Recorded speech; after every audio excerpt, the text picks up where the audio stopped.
It's 5 in 10 from Skywatch TV for Monday, August 21st, 2023. I'm Derek Gilbert. Please make sure that we don't get canceled. If you're watching on YouTube, thank you. Subscribe, share it with your friends, but then download our free app, which makes sure that all of our content comes straight to you, bypassing the gatekeepers of big tech. I'll tell you how to do that before the end of this program. Topic number 5 today, Ukraine. The neocons in Washington, D.C. are admitting now that Ukraine's much vaunted, long-awaited counteroffensive is failing. This is according to the Washington Post, which is the semi-official organ of choice for the intelligence community inside the Beltway. When the CIA wants to leak something, it goes to the Washington Post. When the FBI wants to leak something, it goes to the New York Times. Anyway, the Washington Post reports that the intelligence community assesses that Ukraine's counteroffensive will fail to reach its key target, which is the city of Melitopol in the southeast of the country on this map. That is the city at the center bottom there. This is a key target of the counteroffensive because it's the site of two major roads and a rail line that are key to Russia's land bridge connecting Russia proper and the Crimean Peninsula. It's a way for Russia to send supplies, material, food, etc., to Crimea without having to cross the Kerch Bridge, which obviously is a vulnerable spot, as the two attacks on it since the war began have pointed out. In the first week of fighting, back in the early part of June, when the counteroffensive finally got underway, Ukraine took major casualties as Russia had had time to set up defenses, multiple layers of landmines and entrenchments to prevent the Ukrainian forces from moving forward. Now, during war games held with US and UK planners, Ukrainians had been told to expect heavy casualties in the early days of fighting, even with the new material that had been given to the Ukrainian military, the U.S. Bradley fighting vehicles, German-made Leopard 2 tanks, specialized mine-clearing vehicles, and so on. But the Ukrainians, not wanting to continue taking those kind of casualties, opted for a different approach rather than concentrating forces at one point on the line and trying to break through by achieving superiority of force at one point, which is classic military technique. They opted to spread their forces out and attack multiple places along the front at once, which meant they achieved superiority of force exactly nowhere along the line. And as you can see on this map, the only areas, the area shaded in tan to the bottom right of the screen, are the areas held by Russia, taken in the first part of the war. The only areas reclaimed by Ukraine since their counteroffensive began in June are the little bits of yellow along the edges of the front.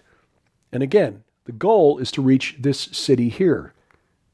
The intelligence community, as reported by the Washington Post, again, making it a semi-official leak, means the Ukrainians are not going to get there. Now, as we told you last week, the Biden administration has authorized sending F-16s from our allies in Europe to Ukraine as soon as Ukrainian pilots are ready to take them. But sadly, I don't think the pilots will be any better prepared to fly the F-16s than Ukrainian tank pilots, if you were prepared to operate the Bradleys or the Leopards. In other words, they were trained well enough to operate them at a basic level, but not well enough to operate them effectively in a tactical situation. And that is assuming the F-16s would be of any use at all between Russia's S-300 and S-400 anti-aircraft missile systems and the fact that in real time, Russia's intel from satellites means the F-16s are vulnerable on the ground before they even get into the air. It's unlikely the F-16s will make any difference. In other words, Ukraine may have to accept an unpleasant reality, which is that it's not going to regain the territory that it's lost in this war to Russia. Topic number 4. Iran. Strained situation in the Gulf of Mexico. Reports on Sunday said that a tanker off the coast of Texas was being offloaded of its oil cargo. This may indicate a ramping up in tension between the United States and Iran because this tanker at the center of the controversy has been going on for months. It's believed that the tanker was carrying Iranian oil, which of course has been sanctioned by the United States. Associated Press reports that while the tanker is owned by an American company flagged Marshall Islands, it was carrying what was probably Iranian oil, and that over the weekend, beginning late Saturday night, this cargo was being offloaded onto other vessels. Tracking data showing that this being the case even as Tehran threatened to target shipping in the Arabian Gulf if that oil was taken from the tanker. The tanker has been named as the Suez Rajan, which flies the Marshall Islands flag.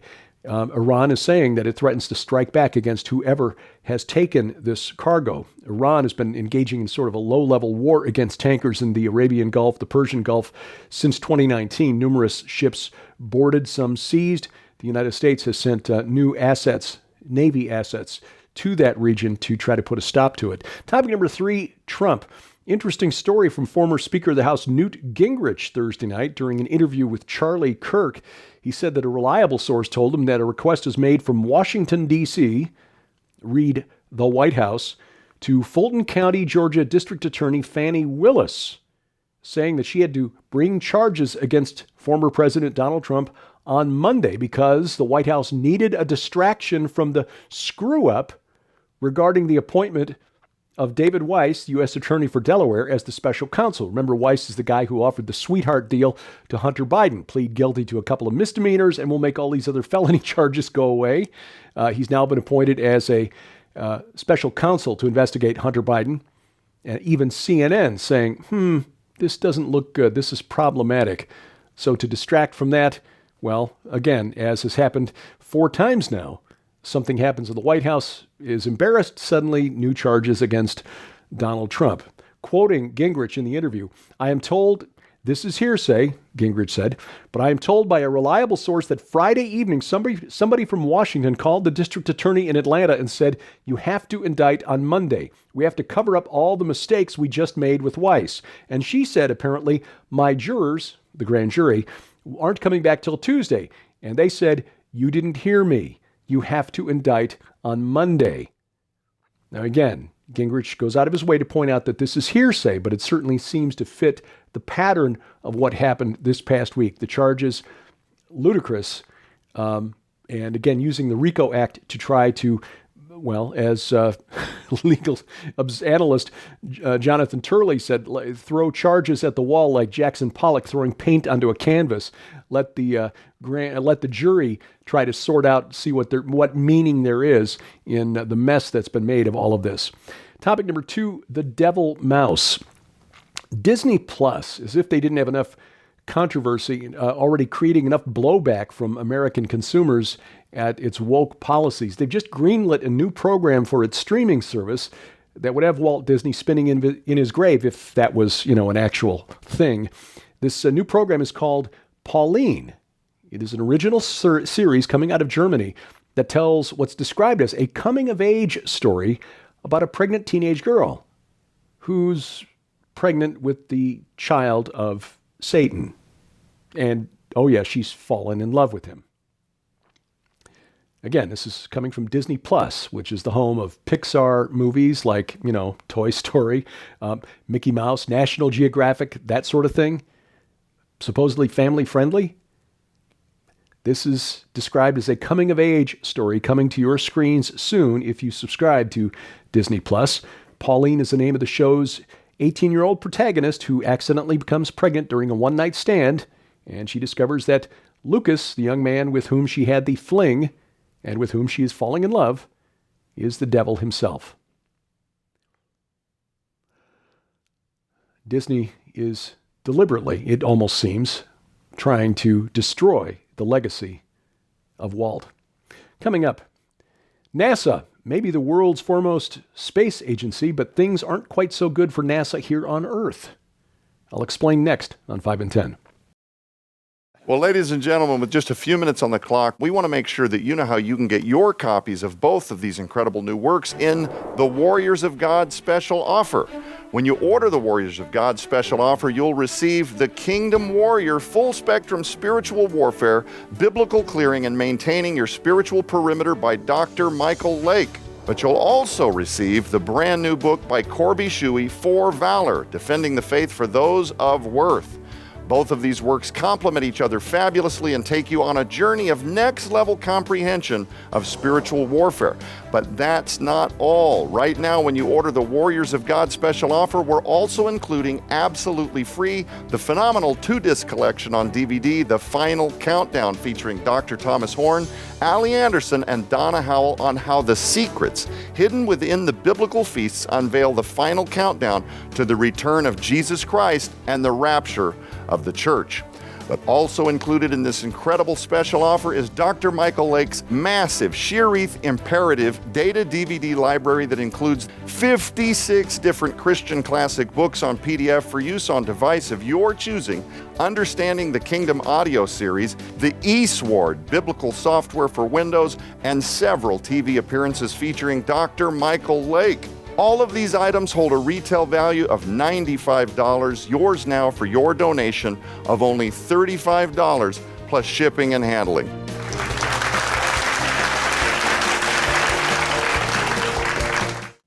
Item number one today, NASA. It may be, the world's leading space agency, but its buildings here on Earth apparently are crumbling around it. Its leadership is complaining about a deeply rooted problem inside the agency. This, according to the online news site Ars Technica, a problem that could take years to overcome. Apparently, they've been deferring maintenance to its buildings, and it is leading to problems with the facilities that house the world's foremost space agency. Director of Facilities Eric Weiser told a National Academies panel last Thursday that NASA's infrastructure, everything from research facilities to launch sites to rocket factories, are in increasing states of decline. By his count, 78 maintenance and construction projects were deferred over the last 4 years, beginning with COVID-19, of course. And the more they're put off, the more these facilities crumble, leaving NASA under more pressure to avoid unplanned failures to future missions. According to Weiser, you can have a world-class microscope and materials lab, but if the building goes down around it, that microscope is useless to you. The maintenance gap, according to Weiser, about $259 million per year, using the most conservative estimates, more than $600 million a year if NASA followed the maintenance guidelines of the rest of the private industry. For now, NASA is hoping that just demolishing old facilities can shave off tens of millions of dollars from its maintenance budget, but that could take 5 to 10 years, and that's assuming they can obtain the money to knock down those buildings in the first place.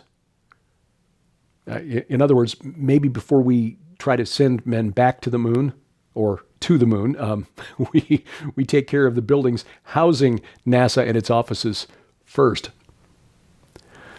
Skywatch TV depends on your support to do what we do, and our reason for being is to support the work at Whispering Ponies Ranch, a facility for children at risk, children and teens, through partner ministries like Royal Family Kids, Teen Reach, and others.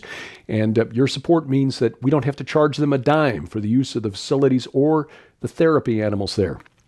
During the month of August, for your gift of any amount, we will send as our thank you to you, if you're in the U.S. or Canada, the book by Jonathan Brentner, The Triumph of the Redeemed. What will life look like in paradise?